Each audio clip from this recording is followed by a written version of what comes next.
Hi miss, आपका स्वागत है मेरे यूट्यूब चैनल बीटीएस कोरियन में triple one in Bhojpuri song. तो आज मैं आप लोगों को ये बता दूं कि मैं जो कि वन शॉट स्टोरी कुछ दिन के लिए पेंडिंग रखना चाहती हूँ, क्योंकि मेरे माइंड में भी वन शॉट स्टोरी टॉप पे कुछ आ नहीं रहा है।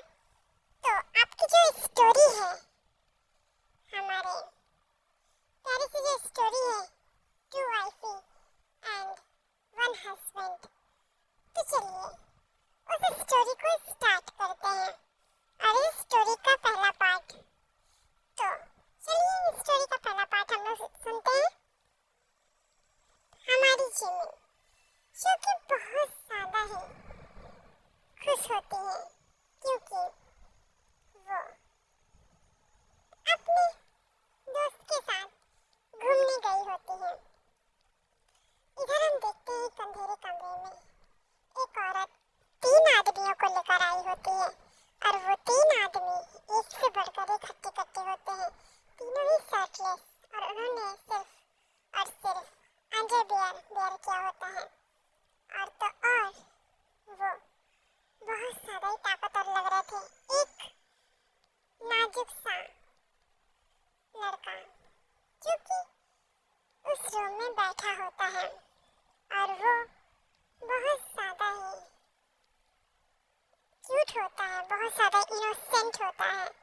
उस कमरे में एक औरत भी होती है। वो औरत उससे कहती है कि किम त्योहान, क्या हुआ है, तुम डर क्यों रहे हो? तुम्हें तो लड़की पसंद है ना? तो देखो मैं तुम्हारे लिए 3 लेकर आई हूँ, तुम आराम से एंजॉय करो। इतना बोलकर वो एक जेवली स्माइल करती है। उस औरत की जो आंखें होते हुए इतनी ज्यादा ही बुरी तरीके से उसे देख रही थी कि जैसे वो कोई दुश्मन हो उसका। इसी तरीके से ते, जो कि बहुत क्यूट लग रहा था, लेकिन वो घबराया हुआ था कि उसके साथ कुछ गलत ना हो जाए। वो तीनों लड़के उसे हवस की नजरों से देख रहे थे। और तो और वो लेडी बिल्कुल भी शाय फील नहीं करती है, और किम त्योहान इतना क्यूट होता है कि वो लड़के उसके लिए ललचा रहे थे। वो औरत कहती है बहुत शौक है तुम्हें मेरे बेटे के साथ जिंदगी बिताने का, तो बिताओ, लेकिन जब तुम आज के बाद उसे अपनी शहरें दिखाओगे तो तुम उसे कैसे फेस करोगे, बोलो कैसे? ऐसे बोलकर वो एक केवल स्माइल फिर से करती है। उसकी हंसी इतनी ज्यादा खतरनाक और डेंजर होती है कि मैं बिल्कुल बर्दाश्त नहीं कर पाता। यहाँ वो औरत उस रूम से चली जाती है और उस रूम में उन तीनों लड़कों को छोड़ देती है। तीनों लड़के जो कि उसके पास आ रहे थे, जो कि उनसे दूर जाना चाह रही थी, बट वो जा नहीं पा रही थी। इसी तरीके से ते, जो कि अब वहाँ पर बैठी होती है, और ये तीनों लड़के उसका सर फाड़ देते हैं और उसे अपर क्लोथलेस कर देते हैं। बस फिर क्या था, हमारे के सामने शीतली का चेहरा दिखने लगता है। वो उसके साथ बिताए हुए प्यारे से पलों को याद करने लगती है। वो इतना ज्यादा ही सैड थी कि वो नहीं चाहती थी कि ये तीनों उसे टच करें। वो तुरंत ही अपनी फुल ताकत लगा के उन तीनों को दूर करती है और उस रूम में भागने लगती है। और वो खिड़की के पास आ जाती है। जब वो बालकनी में आती है तब देखती है कि वो बालकनी बहुत ज्यादा ऊंची होती है। वहां से कूदना नामुमकिन था, लेकिन फिर भी वो अपने पीछे देखती है और उस बालकनी से कूद जाती है। उस बालकनी से कूदने के बाद वो एक कार के ऊपर गिरती है। कार के ऊपर गिरने से उसे जो कि बहुत ज्यादा चोट आती है। वो तुरंत ही उठकर जो कि बैठने वाली होती है, लेकिन कार में बैठे 2 लोग घबरा जाते हैं और वो तुरंत ही डरने लगते हैं। उसमें से एक लड़का, एक लड़की जो कि बेस्ट फ्रेंड होते हैं, वो उस कार में बैठे होते हैं। तभी हॉबी शिमी कहता है, हे जिमिन, तूने ये क्या किया? बोल, तूने उसे मार दिया। अब चल यहाँ से, वरना केस हो जाएगा हम पे। ऐसे बोलकर वो दोनों उस कार को स्टार्ट करने वाले होते हैं। तभी जिमिन नोटिस करती है कि वो लड़की सांस ले रही है। फिर क्या था, वो कार से उतरी और ते को अपनी कार में लेकर आई। ते जब उसकी कार में बैठती है, या यूं कहें वो बेहोश हो चुके थे। जिमिन को देखकर वो बैठ नहीं पाती है, तो जिमिन उसे लेटाती है और उसे एक हॉस्पिटल में लेकर जाती है। हॉस्पिटल में ले जाने के बाद वो चूंकि वहाँ पर उसे छोड़ देते हैं और इंतजार करते हैं किसी नर्स या स्टाफ के आने का। कुछ देर में नर्स आती है क्योंकि वो लोग एक गुलदस्ता तोड़ देते हैं। नर्स चूंकि आती है तो देखती है वहाँ पर ते होती है। ते को तुरंत ही वो एक बेड पे लेटाती है और उसे लेकर डॉक्टर के पास लेकर जाती है। यहाँ पर जिमिन और हॉबी तब तक जा चुके थे क्योंकि उन लोगों ने नर्स को देख लिया था। जिमिन और हॉबी अब फुल रफ्तार से गाड़ी चलाकर वहाँ से निकल जाते हैं। जिमिन जो कि सैड होती है क्योंकि वो बिल्कुल नहीं चाहती थी कि इस तरीके से वो उन लोग उसे छोड़े, लेकिन उन्हें छोड़ना ही पड़ता है खुद की जान के लिए। बिकॉज हमारी प्यारी सी जो जिमिन होती है उसके डैड एक कमिश्नर होते हैं जिनको आप समझ ही सकते हैं क्राइम बिल्कुल पसंद नहीं होता है।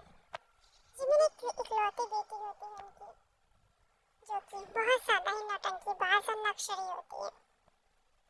इस तरीके से उस अस्पताल को शो की यहाँ हम देखते हैं एक प्यारी सी क्वीन जो कि सो रही होती है क्योंकि उसे दुनिया जान से कोई मतलब नहीं होता है। ये कोई और नहीं, पार्क जिमिन होती है। पार्क जिमिन जो कि सो रही थी, उसकी मॉम उसके रूम में आती है और कहती है कि बेटा चलो मेरे साथ ऑफिस में, क्योंकि तुम अपने डैड की जॉब तो बिल्कुल नहीं ज्वाइन करने वाली हो, तो क्यों ना तुम मेरे साथ मेरे ऑफिस में चलो, वहीं पे काम करना है तुम्हें। अब जिमिन का माथा सनक जाता है और कहती मॉम प्लीज प्लीज मुझे ये काम वो मुझसे नहीं होता है, मुझसे प्लीज काम वो मत कहा करो करने के लिए, क्योंकि मुझे बिल्कुल नहीं पसंद है। मुझे सिर्फ बैठ कर खाने दो ना, क्या दिक्कत है इतना ज़्यादा, तो मैं थक जाती हूँ। उसकी मॉम गुस्से में कहती हाँ ज़रूर, क्योंकि तुम तो सोते सोते ही थक जाती हो। तुम कलर कहीं की उठो जल्दी से, मुझे अभी तुम डाइनिंग टेबल पे जाइए, ब्रेकफास्ट करो और अभी मेरे साथ ऑफिस चलो, वरना तुम्हारे साथ अच्छा नहीं होगा। ये बात 2 साल बाद की है क्योंकि हमारी स्टोरी अब 2 साल बाद पे आ चुकी है और इसके साथ क्या हुआ वो तो आपको जल्दी पता चल ही जाएगा। तब तक जिमिन की बदमाशियों को एंजॉय करते हैं। जिमिन बुझे मन से ब्रेकफास्ट करती है, उसके डैडी से देखते हैं और हल्के से स्माइल करते हैं। उसके डैडी से स्माइल करते हुए कहते हैं कि बेटा क्या हुआ, लगता है किसी की मॉम ने किसी को उठा दिया सुबह सुबह से, वरना तो वो सोती रहती है। डैड को गुस्से से देखने के बाद वो कुछ नहीं कहती, वो तुरंत ही मॉम के साथ ऑफिस के लिए निकल जाती है। उसकी मॉम उसे ऑफिस लेकर जाती है और उनका एक डायमंड का बिजनेस होता है, ज्वेलरीज वगैरह का। तो वो उस ज्वेलरीज को बनाने के लिए अपनी प्यारी सी क्वीन को लेकर गई होती है और यहाँ हम देखते हैं एक बड़े से लग्जरियस ज्वेलर शॉप में एक लड़का जो कि बहुत ज़्यादा ही हैंडसम होता है और वो भी एक बहुत ही जाना माना ज्वेलरी शॉपर होता है और उसे भी ज्वेलरीज का काम करना अच्छा लगता है और यही काम वो करता है। वो बहुत ज़्यादा फेमस और आप कह सकते हैं नंबर 1 पे है और नंबर 2 पे जिमिन की मॉम की कंपनी है। ये दोनों ही जाने माने बिजनेसमैन हैं। इसी तरीके से शिकी अपने काम में मशहूर होता है और किसी की याद में खोया होता है और वो चूंकि रोने लगता है क्योंकि वो किसी से बहुत ही बेइंतहा मोहब्बत करता था और वो उससे छोड़कर चला गया है या चली गई है। आप लोग इस स्टोरी में कमेंट करके बताइएगा कि मैं अपने प्यारे से जिमिन को गर्ल दूं या फिर बॉय।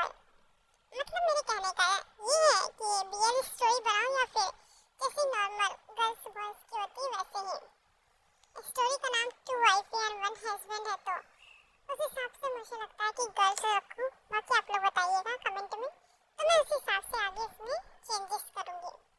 और हम देखते हैं हमारे प्यारे से देखो शोकी बिस्तर पे सो रही होती है और डॉक्टर उसे चेक कर रहे होते हैं। कोई भी इम्प्रूवमेंट अब तक उसकी बॉडी में नहीं हुआ, जैसे वो जीना ही नहीं चाह रही हो। चिकन आराम से अपने काम को कर रहा होता है और अपने ख्यालों में खोया होता है। तभी हम देखते हैं कि हमारी सिमिन शोकी बहुत ज्यादा ही परेशान हो चुकी थी और बोर हो रही थी। इतना ज्यादा बोर हो चुकी थी कि वो अब उसे शरारत करने का मन करता है। वो तुरंत ही पास में रखा फोन उठाती है और एक नंबर डायल करती है। नंबर डायल करने के बाद वो तुरंत ही कहती है, हेलो, आप जो भी बोल रहे हैं आप तुरंत ही अपने घर पर पहुंचिए। आपके घर पे आग लग गई है और बहुत ही ज्यादा तगड़ी आग लगी है। तभी सामने से जो शख्स होता है वो बोलता है, क्या सच में? आप कौन बोल रहे हैं? आप क्या बता सकते हैं कि कितनी देर पहले? मैं क्या? ऐसे बोलने के बाद जिमिन फोन काट देती है। उससे पहले वो बोलती है, आप जल्दी से पहुंचिए वरना सब कुछ खत्म भी हो सकता है। ऐसे बोलकर वो फोन काट कर बहुत ज्यादा जोर से हंसने लगती है और वो तुरंत ही हंस के लोटपोट होने लगती है और कहती है, कितना बेवकूफ इंसान है, इसने मेरी बात मान ली। ऐसे बोलकर वो बहुत ज्यादा हंस रही थी, उसे जैसे कुछ मिल गया हो। यहाँ हम देखते हैं कोई पागलों की तरह ड्राइविंग करके अपने घर पहुँचता है और अपने मॉम और अपनी सिस्टर, अपने भाई को देखकर थोड़ी राहत की सांस लेता है और पूछता है कि क्या यहाँ पर आग लगी थी? उसकी मॉम कहती है, ऐसा कुछ भी नहीं है, मैं ठीक हूँ, तुम्हारी सिस्टर भी और तुम्हारा भाई भी यहाँ पर। शीके अब गुस्सा हो जाता है क्योंकि शिमिन ने कॉल ही शीके को किया होता है। अब एक खूंखार आदमी को उसकी यादों से निकालना और उसके घर के बारे में ऐसी इंफॉर्मेशन देने पर अब आगे क्या होगा ये तो शिमिन को नहीं पता, लेकिन बहुत कुछ होने वाला है। उसके लिए आप लोग कमेंट कीजिए और स्टोरी बताइए आप लोगों को कैसी लगी। अगर आप लोगों को BL लव स्टोरी चाहिए उसके लिए कमेंट कीजिए और अगर आपको नॉर्मली स्टोरी चाहिए तो उसके लिए कमेंट कीजिए। और आपका जो वन शॉट है तब का तो उसके लिए आप लोग 1-2 दिन और वेट कर लीजिए, क्योंकि जब तक मेरे माइंड में कोई स्टोरी नहीं आती मैं आप लोगों को कैसे ही दूंगी। और हाँ, अभी मैं एक स्टोरी देख रही हूँ जिसमें 2 बॉयज हैं, लेकिन अब तक उस स्टोरी का मुझे कुछ भी रोमांस देखने को नहीं मिला है। लेकिन उससे BL लव स्टोरी पता नहीं क्यों ही कहते हैं, क्योंकि उसमें BL लव तो दिखाई नहीं मुझे। और उसे देखने के लिए मैंने उसके लगभग 10 पार्ट्स देख डाले हैं। अब तक कुछ भी नहीं दिखा, लेकिन स्टोरी इंटरेस्टिंग है। और आप लोग भी MX प्लेयर पर जाकर ऐसे स्टोरी को वॉच कीजिए, आपको अच्छा लगेगा। और हमारे प्यारे से टीकू के लिए तो हम लोग हैं ही, और जिन्हें भी स्टोरीज अपनी पसंद की दिलवानी है वो लोग कमेंट करते रहिए, क्योंकि उनके कमेंट करने के दिन आ चुके हैं। और वो लोग मुझे बताएं कि उन्हें कौन सी स्टोरी चाहिए, कैसे वन शॉट की, कैसे क्या, तो आप लोग कमेंट कीजिए। और हाँ, और जो आप लोग कमेंट करेंगे